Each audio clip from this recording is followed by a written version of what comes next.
Hello everyone, I am Julian Rosario and we are the Group 5 and our topic for today is record management. What is record management? It is a systematic control of records from the creation through the processing, distribution, organization, storage, and retrieval to the ultimate disposition. Control the creation, maintenance, use, and disposition of record. As the name suggests, is the management of records or information in a way that all your organization data becomes organized, centralized, and easy to access. Record management is a necessity for every big or small organization or company because information and data are where the base of every company lies. Without data or records, no company can operate as there will be no set standards or rules to go about with the work.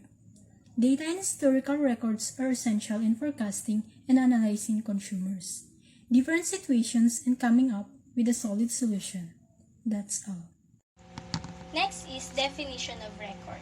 Record means ito po yung legal list ng isang transaction business sa isang organization, which is isinusulat or itinatala po dito yung mga permanent evidences ng mga past information or transactions. Pumapasok din po sa record yung record management, which is may kaunting pagkakaiba kumpara sa record. Ang record management is nag-establish ng policies and standards para ma-maintain yung iba't ibang klase ng record sa isang organization.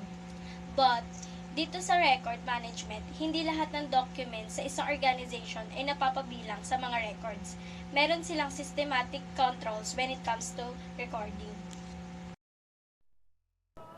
What are the characteristics of record management? In a record management, the document or papers must have the following: authenticity, reliability, and integrity. Authenticity, a record must be exactly what it say it is. Reliability, a record must be accurate, reflect the transaction or facts which is attest.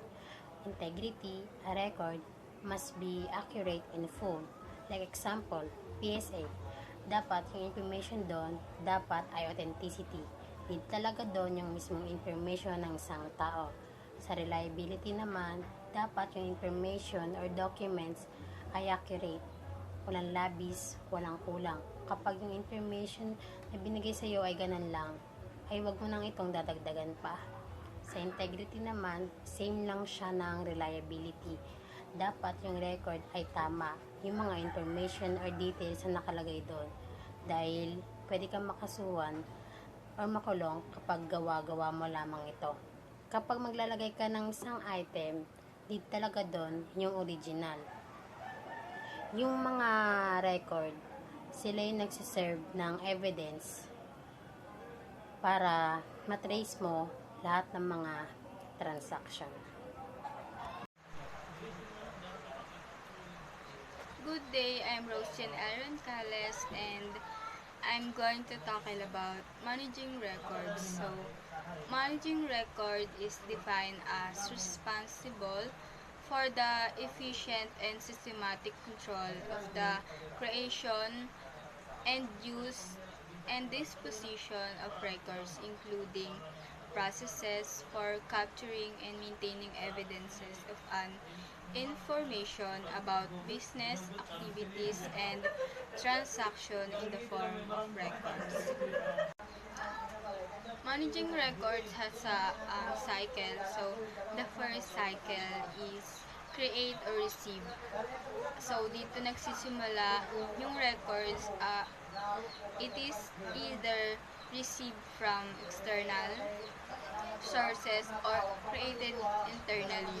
Isa sa objective nito ay gumawa ng complete and accurate records that provide evidences of organization, function, activities, decisions, transactions, and procedure or etc. And also to determine between sa mga records and non-records copy or making documents to be able to appropriately segregate them in the filing system. And after the first cycle, immediately enter our second cycle, which is we called active paste. So, it means na they are often used, shared between sa mga kasamahan sa work, and retrieved to support day-to-day business and referred to.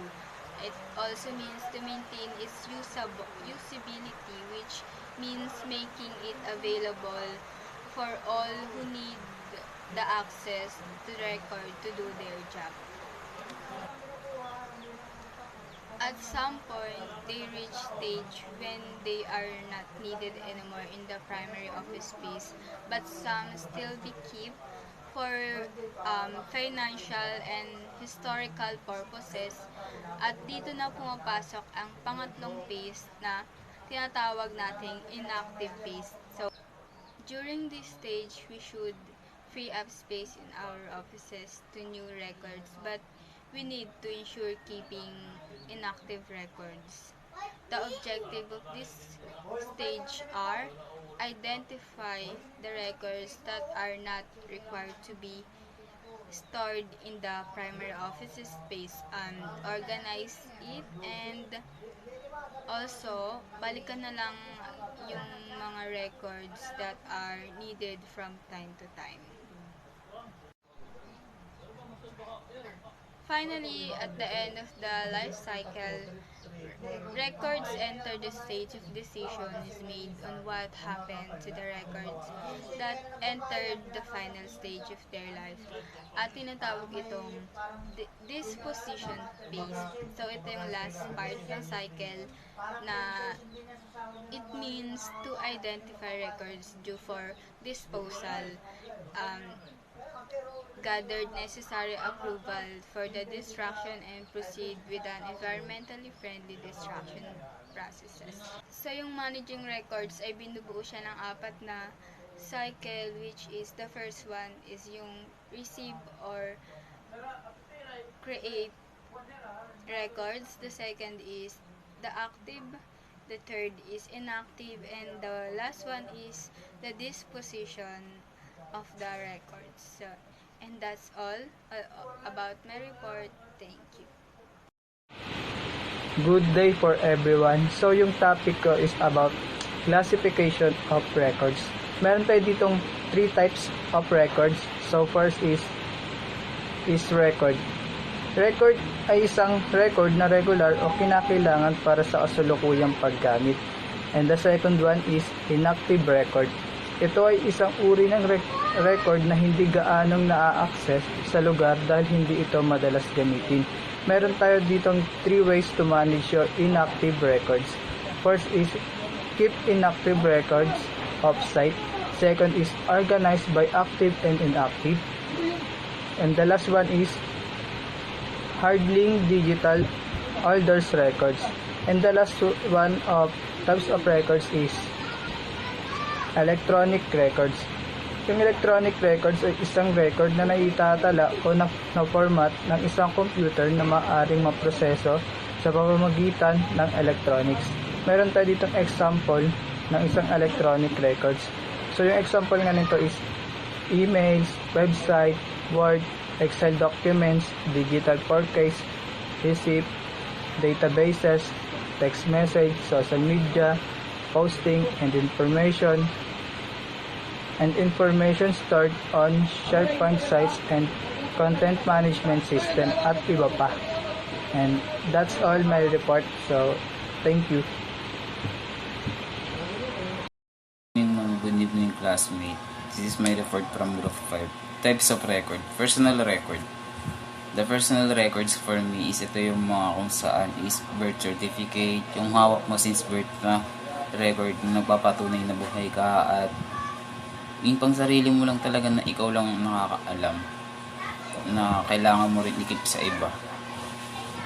And next, legal records. Legal records for is a public document na kung saan is mga government issues siya, na kung saan is like Pag-ibig, SSS, PATINBI, naibibigay mo yung info mo para malaman nila na magtatrabaho ka or what, something else. na under din ng business tax na kinukuhaan ka rin nila ng buwis. Accounting record. And third, accounting record. No, saan ito yung record na naglalabas ka ng pera. Tulad sa mga bangko, GCash, yung maglo-load ka, or loans na kung saan kailangan din ng personality mo kung mabuti ka ba or hindi. Or maibabalik mo ba yung pera na inutang mo mula sa kanila.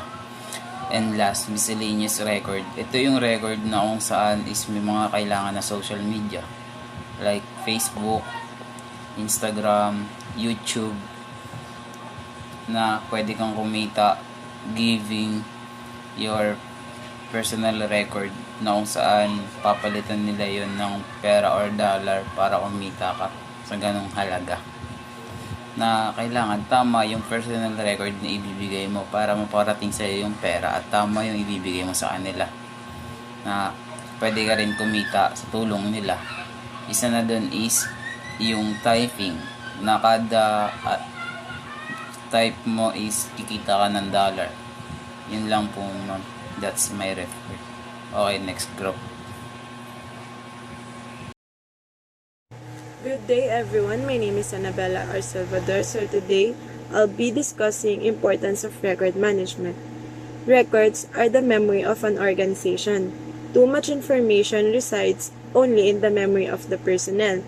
Good record management protects the legal and financial interests of the government and public.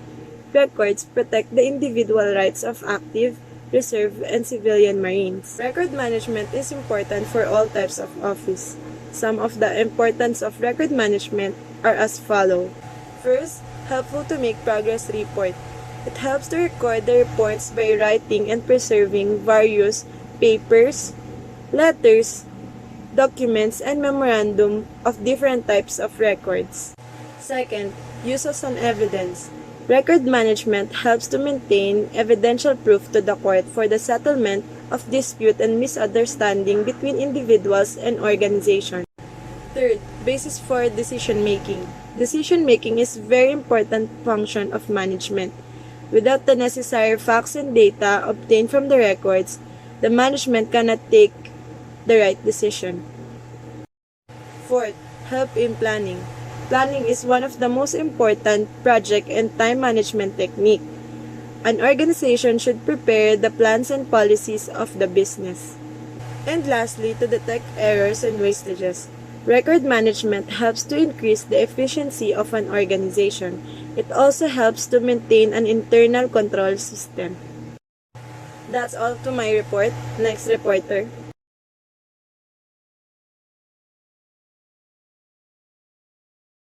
Disposal of records means the process of destroying the dead records. It involves the collection, preservation, classification, and protection of records for future reference. Such records can be maintained in files, computers, pen drive, etc. It is also a major part of record management.